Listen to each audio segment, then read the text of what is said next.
Bueno, resulta, queridos alumnos, que siempre sí voy a grabar la clase. Venía yo amagando de que no íbamos a grabar la clase, pero ahora en el receso, pude verificar que estos videos que tengo están en la plataforma de YouTube. Entonces, mientras estén en YouTube, ya es de dominio público, así que no son derechos reservados.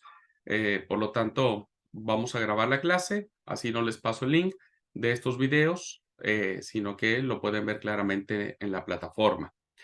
Bien, bueno, voy a compartir estos documentales que me parecen muy importantes para ampliar y cerrar esta etapa del acercamiento sociocultural, religioso, multicultural, multiteológico que encontramos en el siglo primero, del cual el Nuevo Testamento evidentemente influye poderosamente en nuestra formación de los libros sagrados. Bueno, voy a compartir la pantalla, vamos a ver el primero. Son 4 videos, son muy cortitos, no son largos, así que se acaba uno y luego tengo que salir para poner el otro, pero espero que les pueda ser útil estos videos. ¿Me quieren avisar, por favor, si se escucha el audio? A ver, un segundo, voy a verificar acá, sí.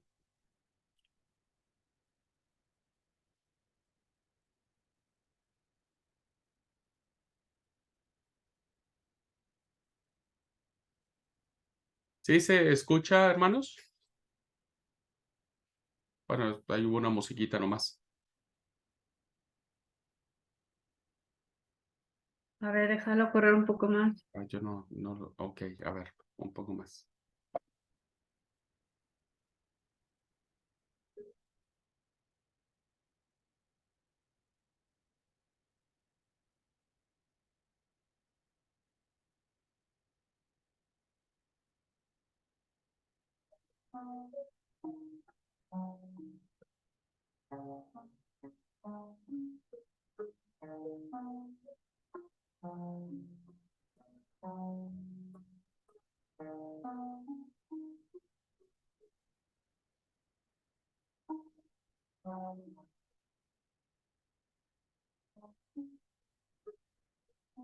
Esta noche ha nevado en Jerusalén. ¿Y ahora? ¿Se escucha?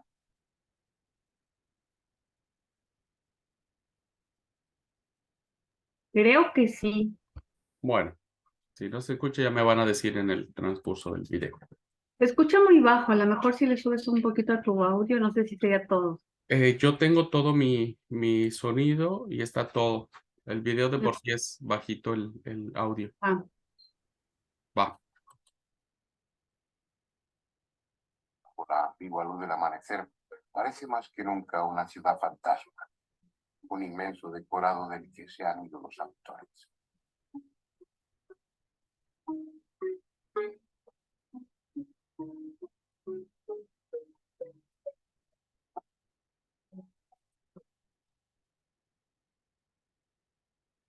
Es un espectáculo insólito.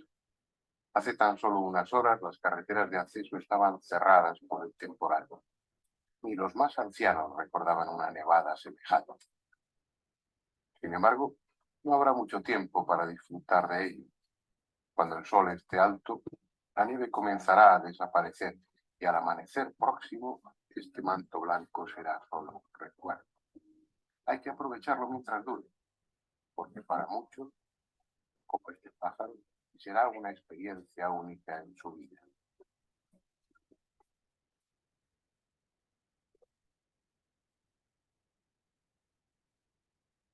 Porque de Rosimella ninguna otra ciudad es comparable. Las hay más antiguas, más grandes, más hermosas, pero no son Jerusalén, la que en un tiempo fue considerada el centro geográfico del mundo. Parece hecha de 1000 piezas diferentes que no encajan, que nada tienen que ver entre sí. Sin embargo, es esa misma diversidad la que da sentido y coherencia a la ciudad.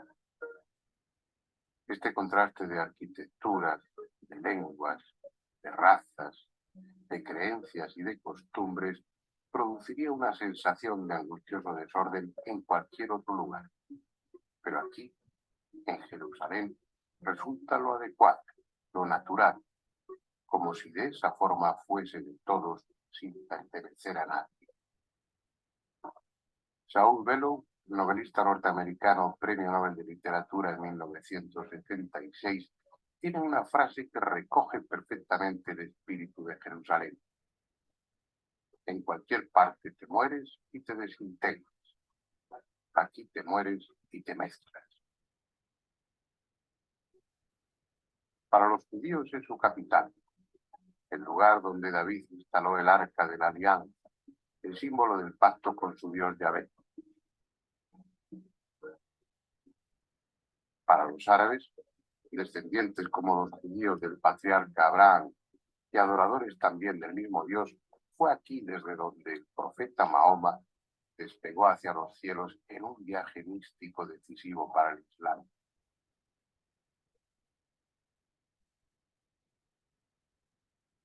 Para los cristianos, escindidos hace 2000 años del resto de los judíos, Jerusalén es el escenario en el que Jesús vivió los momentos más cruciales de su existencia. Aquí sufrió su pasión, aquí fue muerto, enterrado y aquí resucitó.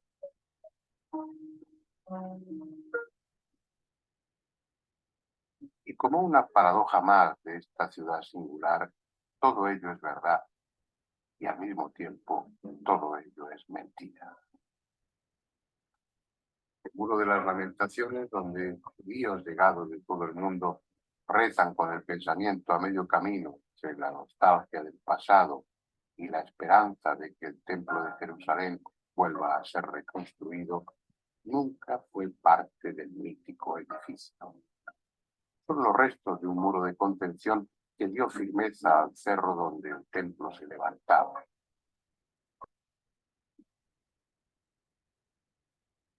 La piedra venerada en la cúpula de la roca, por ser en ella donde estuvo a punto de sacrificar a su hijo Isaac, y también según la tradición, la misma piedra desde la que Mahoma ascendió al cielo para el llamado viaje nocturno, es con toda seguridad una roca cualquiera, sin más relación con Abraham o Mahoma que la que se empeñan en darle los creyentes. Las calles por las que anduvo Jesús están sepultadas varios metros por debajo de la Vía Dolorosa que ahora recorren los peregrinos, y la tumba que da nombre a la iglesia del Santo Sepulcro es probablemente la tumba de cualquier otro menos la de Cristo. Tampoco importa demasiado, las piedras son solo piedras. Lo que realmente cuenta en Jerusalén es el sentimiento. Y toda la ciudad, desde el más profundo de sus cimientos al más moderno de sus edificios, está ya tan empapada de sentimientos piadosos que es en sí misma un templo apto para cualquier oficio de cualquier religión. ¿Pero qué tiene de especial esta ciudad? No está construida al lado de un río que proporcione agua o pesca. Las rutas de caravanas no pasaban cerca. Tierras no son especialmente fértiles, ni su subsuelo tiene minerales que valgan la pena. No se trata ciertamente de un lugar privilegiado. Hace 4500 años era una pequeña ciudad-estado cananea apenas codiciada. Sin excesivo quebranto, para nadie pasó por distintas manos, amorreos, hititas, jebusitas, y habría sido por todos olvidada si David, una vez ungido rey de Israel, no hubiera decidido arrebatársela a los jebusitas y convertirla en su ciudad, la ciudad de David, precisamente por no pertenecer a Judá ni a Israel y estar en el centro de las tierras que ocupaban las 12 tribus. Hace de eso unos 3000 años. Pero lo que dio su auténtico y trascendente sentido a Jerusalén es que en ella se instalase de forma estable el Arca de la Alianza, ese extraordinario objeto del que se desprendía una mortal energía. A lo largo de todo el Éxodo, desde que Yahvé le entregara las tablas de la ley a Moisés en el monte Sinaí, había acompañado al pueblo judío. Allá donde se asentaban era colocado el tabernáculo y en su interior el arca con las tablas. Tabernáculo sobre el que de día había una columna de humo y de noche una de fuego.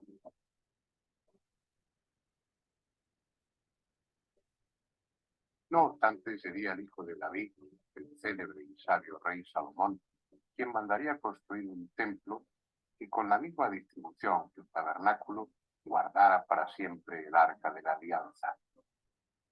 Y fue aquí, en la explanada donde está el domo de la roca, muchos metros por debajo del suelo actual, donde se construyó el templo de Salomón. Aunque enorme, con multitud de dependencias para los diversos actos de la liturgia, su corazón era el de Dios, la cámara más secreta, donde nunca penetraba la luz del sol y en la que bajo las alas de dos enormes querubines forrados de oro se custodiaba el arca de la alianza. Solo el sumo sacerdote tenía acceso a esa habitación, y aún así únicamente entraba una vez al año, el día de la expiación, de Yom Kippur, cuando pronunciaba el nombre secreto de Dios. Todo fue destruido. En el año 586 a.C., el ejército de Babilonia lo arrasó hasta los cimientos. La tierra cubrió sus ruinas y nuevos barrios de casas se edificaron encima. Todo lo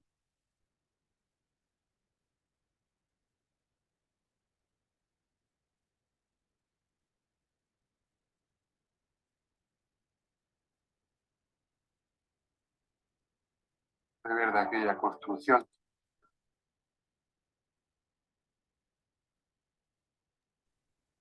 No se ve más, se pausó. O No, se ahí vaya. cortó.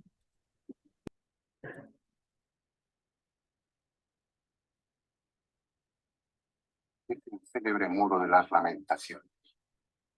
No es una parte del templo, es simplemente un trozo del gigantesco muro de contención que rodeaba la plataforma sobre la que el templo se edificó.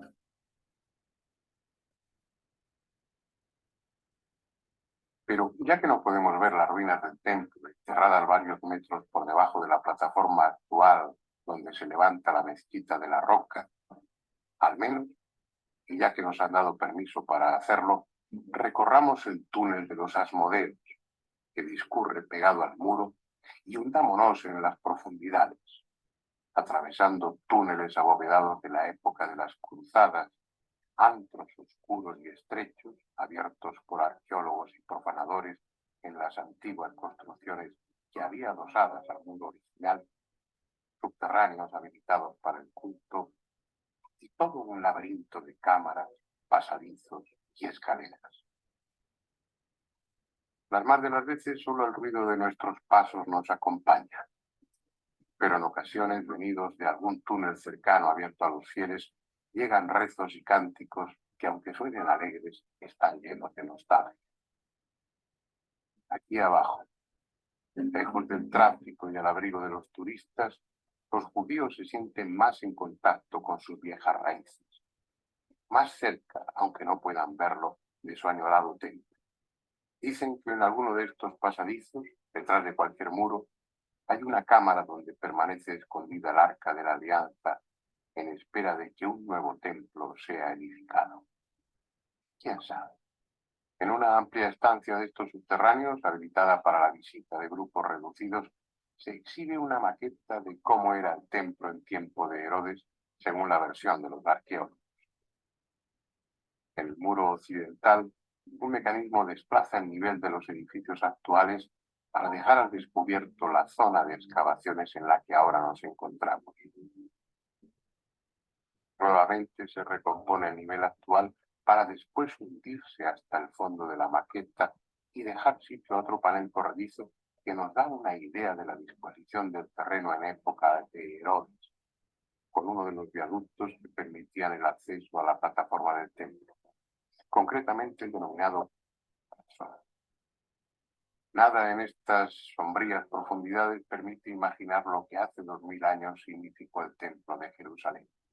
No están los ejércitos de peregrinos llegados de todas partes. No están los rebaños esperando el sacrificio ritual. No hay canciones, no hay bullicio. Huele a humedad y a aire estancado. No hay cielo. Lo que sí se percibe es ese aroma de misterio que exhalan las viejas piedras, como esta, incluida en el muro y desproporcionada respecto a las demás. Es como un monstruo colosal cuya presencia nadie puede explicar. Mide 13 metros y medio de largo, más de 3 metros de altura y más de 4 metros y medio de profundidad. Un bloque monolítico, labrado y pulido, que pesa 565 toneladas. Cómo llegó hasta aquí, cómo lo colocaron, es un enigma que nadie ha resuelto. Forma parte de una hilada de piedra de gran tamaño y peso, cuya finalidad tectónica se nos escapa. Si seguimos el angosto pasillo excavado a lo largo de este muro occidental, podremos ver la perfección con que los canteros del tiempo de Herodes trabajaban la piedra. Son sillares perfectos, ajustados unos a otros de forma impecable, con una técnica equiparable a la de los constructores de Mesopotamia y Egipto. En el recorrido por túneles, pasadizos y cámaras se desciende hasta el nivel que tenía el suelo hace 2000 años. Con absoluta seguridad, en un momento u otro de su vida, Jesús pisó estas mismas losas. Las de arriba, las de la Vía Dolorosa, ahora recorridas con veneración por los cristianos, bastantes metros por encima de donde estamos, nada tienen que ver con la pasión y muerte de Jesús. Su época fue esta, la de estas piedras, 20 siglos por debajo de la Jerusalén actual.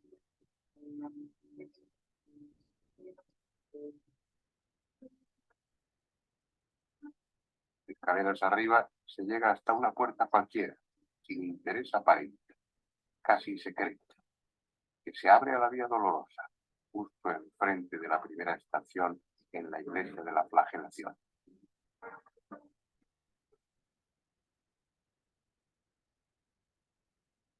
Movidos por la fe, los peregrinos irán en procesión por esta calle en los días de la Semana Santa, pensando que recorren el mismo camino que Jesús recorrió en aquellas fechas aciagas. Pero el pasado quedó allá abajo, de donde venimos. Todo este escenario es de ayer mismo.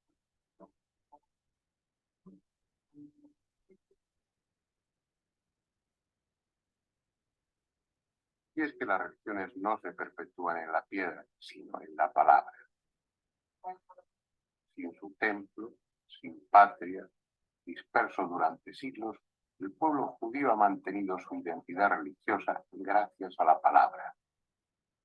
Tal vez como en ninguna otra religión haya sido y sigue siendo tan fundamental la conservación fiel de sus textos sagrados, la transcripción exacta, sin cambio alguno, de las leyes que, según su fe, fueron dictadas nada menos que por el propio Dios. Leyes estrictas, complejas, sin aparente lógica muchas de ellas, que sin embargo algunos se esforzaron en cumplir con todo rigor.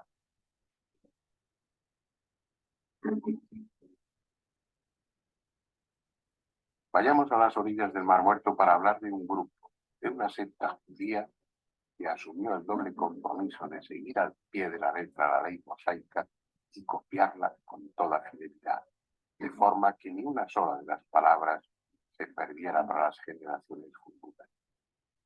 Los genios de Qumran.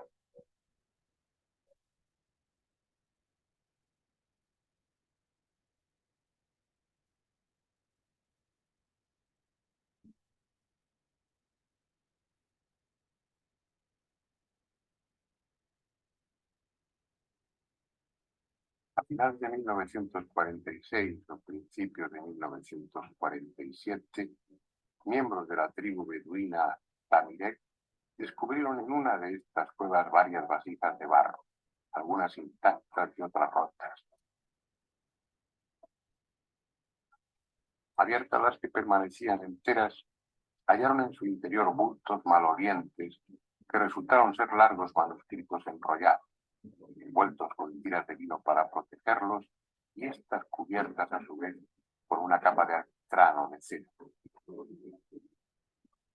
La escritura que había en aquellos rollos le resultaba desconocida, pero era fácil deducir que se trataba de algo muy antiguo y que adecuadamente vendido en Belén, donde se dirigían, les podía proporcionar unas cuantas libras.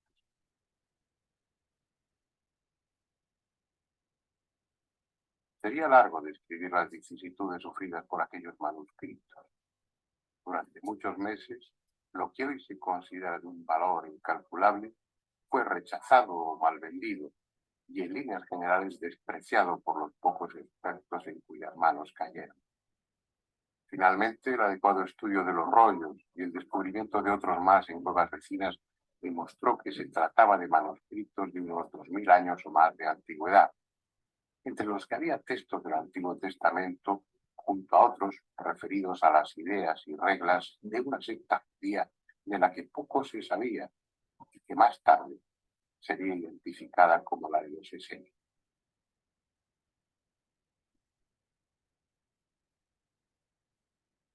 Este es el santuario del libro en Jerusalén.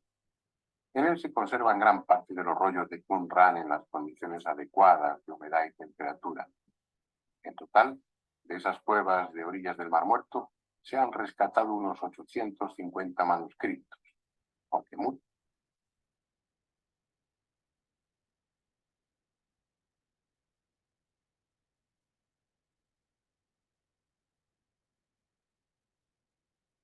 Están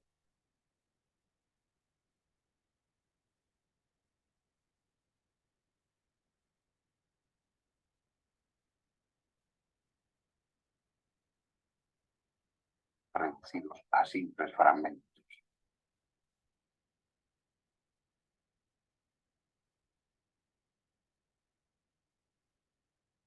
Pero ¿por qué estos rollos escritos en hebreo, arameo y griego han despertado tanta expectación y tanta polémica? Hay varias razones. En los manuscritos del Mar Muerto están recogidos casi todos los libros del Antiguo Testamento. Esto quiere decir que los estudiosos de la Biblia tienen ahora a su disposición textos varios siglos más antiguos que los que han servido de base a la Biblia y que hasta hoy se han manejado por judíos, cristianos o protestantes.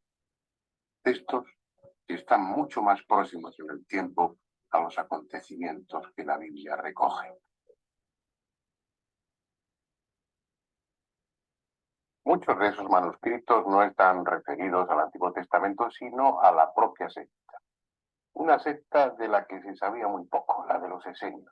Se sabía muy poco, aunque se había hablado, yo diría que demasiado. Por ejemplo, algunos investigadores sostienen que el cristianismo está inspirado, fundamentado en los planteamientos filosóficos y religiosos de la secta. Otros llegan a afirmar incluso que Juan el Bautista y el propio Jesús fueron miembros de esa secta. Y en último extremo está la existencia misma de los rollos. ¿Para qué tantas copias? ¿Para qué escribir tantos manuscritos? ¿Para qué prepararlos en rollos, envolverlos cuidadosamente, encerrarlos en vasijas y después ocultarlos en cuevas cuya entrada disimularon? Vamos a intentar encontrar respuesta a todas esas preguntas. Se ha especulado mucho sobre el retraso con que esos manuscritos han sido dados a conocer. Daba la impresión de que se ocultaba algo, o que había interés en aplazar todo lo posible su publicación. No pocos pensaron que en los rollos de Qumran había textos que contradecían la versión del Antiguo Testamento que figura en la Biblia o que de alguna manera ensombrecían la figura de Jesús. En algunos círculos se aseguraba que el Vaticano estaba presionando a las autoridades judías para que parte de los manuscritos no se divulgase. Hoy todos los manuscritos están a disposición de los especialistas y se han realizado traducciones prácticamente íntegras a diversos idiomas. Y la conclusión es muy distinta a la que mantenían los desconfiados. Pese a ser varios siglos más antiguos que los que se dieron de base para la actual Biblia, esos manuscritos del Mar Muerto están diciendo prácticamente lo mismo sobre el Antiguo Testamento. Es decir, a lo largo de los siglos, este Antiguo Testamento se ha venido copiando claras y exactas, con muy pequeñas, con muy ligeras variaciones. También el estudio de esos manuscritos despeja las dudas respecto a Jesús, Juan el Bautista, los cristianos y los esenios, pero de ello nos ocuparemos después. Ahora vamos a visitar unas ruinas cercanas a las cuevas para conocer un poco más sobre la secta de los esenios. Aquí vivió la comunidad esenia de Qumran desde el año 150 a.C. hasta el año 68 de nuestra era. Unos 2 siglos ocupando lo que antes había sido un asentamiento romano. Algo más de 200 años dedicados a la oración, a la copia de manuscritos, al trabajo comunal, al silencio y a la rigurosa observación de la ley mosaica. Contra de lo que algunos creen, los esenios no eran un grupo minoritario extraño. Junto con los fariseos y los saduceos, constituían uno de los 3 partidos religiosos más importantes del judaísmo en los últimos siglos del cristianismo. Aquí en Qumran vivieron los más estrictos, los más radicales, posiblemente una rama escindida de ellos especialmente fanática. La gran mayoría de los esenios vivían de otra forma y en otros lugares, fundamentalmente en Jerusalén. Pero allí donde estuvieran eran un ejemplo de rigor y ortodoxia judía. Se agrupaban en comunidades y carecían de propiedad privada. Todo lo entregaban a su comunidad y ella les proveía de lo que necesitaban. No sacrificaban animales, no fabricaban armas y rechazaban el comercio en todas sus formas.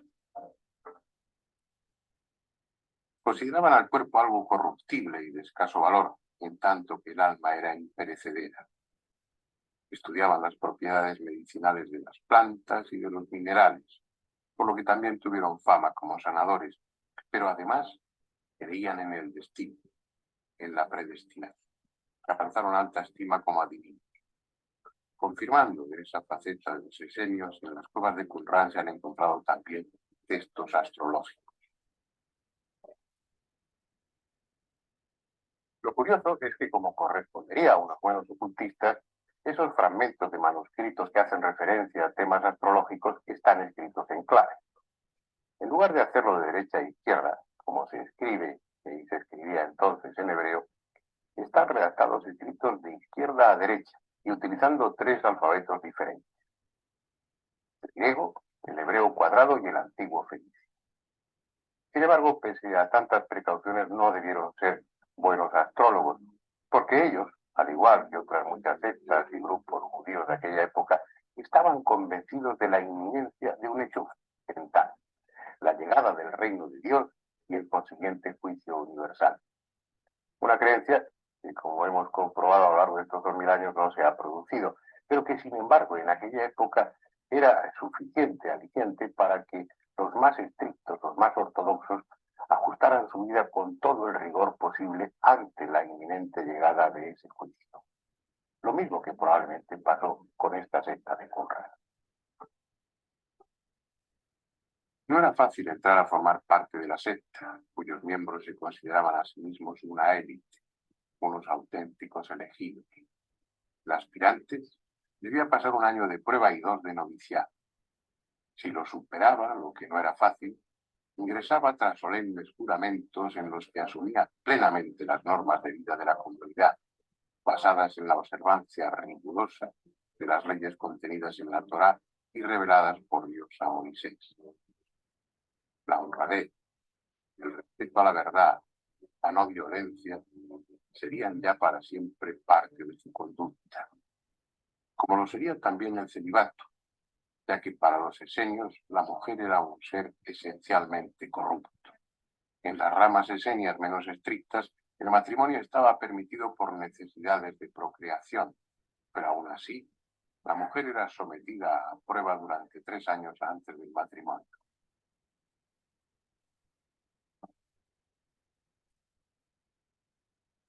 Por lo que acabamos de ver, difícilmente pudo ser Jesús un esenio. Entre otras cosas, él se mezcló con todo tipo de gente, incluidos delincuentes, prostitutas. Por otra parte, su mensaje no era un mensaje elitista. Él y sus discípulos dirigían sus enseñanzas al pueblo y para el pueblo. Había coincidencias respecto a la castidad, las curaciones milagrosas, la observación de la ley de Moisés y otros muchos aspectos. Pero lo raro es que no hubiera habido esas coincidencias. Entre ellas también estaba la creencia en que la llegada del reino de Dios se iba a producir de forma inmediata, que fue una de las primeras cosas que predicó Jesús durante su vida pública. Ese maestro de justicia al que se alude en los textos referidos a la propia secta y al que algunos consideran o identifican con el propio Jesús, fue 150 años anterior a anterior a Jesús. Y además su mensaje, sus enseñanzas, su figura estaban circunscritos esencialmente y estrictamente al interior, al contenido de la propia secta de los esenios. Las coincidencias, por otra parte, son lógicas. Saduceos, fariseos, esenios, cristianos son diferentes ramas de un tronco común. Por lo que respecta a la posible relación o contacto de Juan el Bautista o de Jesús con los esenios, no tiene nada de particular. Por lo que hemos visto, los esenios eran una secta con mucho prestigio social y religioso.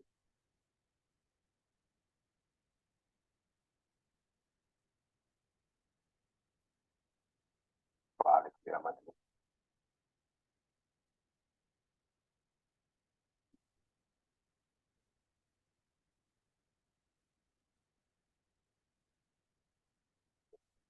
o hubieran tenido algún tipo de relación con los esenios, pero lo extraño, o lo verdaderamente extraño, es justamente lo contrario.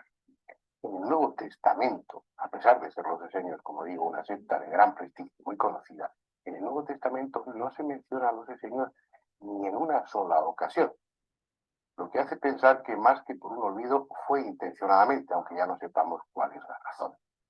La última cuestión que queda por dilucidar aquí en estas ruinas de Qumran es qué razón llevó a los esenios que vivieron aquí a ocultar con toda rapidez esos manuscritos cuidadosamente guardados en tinajas. ¿Qué les llevó a esa precipitación? La razón de tal ocultamiento solo pudo ser una: el peligro de que en cuestión de días, tal vez de horas, alguien destruyese los rollos manuscritos y los encontraba. Ese alguien era con toda seguridad el ejército romano, que acababa de conquistar la vecina ciudad de Jericó. Sus temores no eran infundados.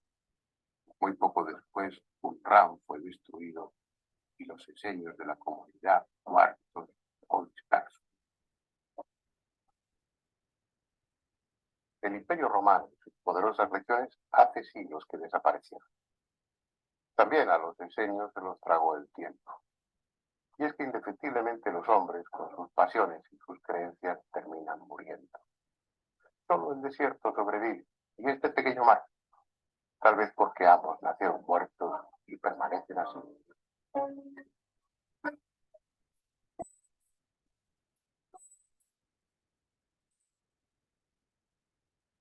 Muy bien, hermanos, pues espero que acercarnos en el tiempo a una realidad que fue vibrante, que fue expectante y que ha dado motivo a todo esto que ahora nos compete a nosotros, el poder dejar de ver el texto sagrado como algo descarnado y situarlo siempre en el contexto de la vivencia, de las emociones, de las reflexiones, de los pensamientos, de las distintas posturas que se han tenido a lo largo del tiempo y que se ven reflejados en el texto sagrado. Pues como decía este documental, muchas cosas han muerto, pero la palabra ha permanecido y eso ha sido y sigue siendo fundamental para avivar nuestra fe y creer lo que creemos de una manera especial. Bueno, espero que haya sido ilustrativo para ustedes. En lo particular, siempre es apasionante acercarme a la historia, retroceder en el tiempo, recrear en mi mente y corazón lo que pudo haber sucedido, de tal manera que cuando uno lee la palabra, uno lo puede mirar o sentir o percibir de forma diferente. Bueno, pues agradezco mucho su atención, deseo que Dios les bendiga. Nos vemos el día de mañana para otra materia, pero Epístolas Universal nos vemos el lunes, Dios mediante. No sé si decirles que tengan que leer Hebreos después de tener que leer lo que les dije que tienen que leer en la otra materia, les va a animar, pero leer Hebreos estaría buenísimo. Al menos un capitulito, 2 capítulos, lean un poquitito para que más o menos vayamos sabiendo a tener un sabor del libro de Hebreos, se los recomendaría, ¿vale? Bueno, en la próxima semana entramos al estudio de la carta a los Hebreos. Dios los bendiga, hermanos. Linda tarde para todos. Muchas bendiciones. Paz.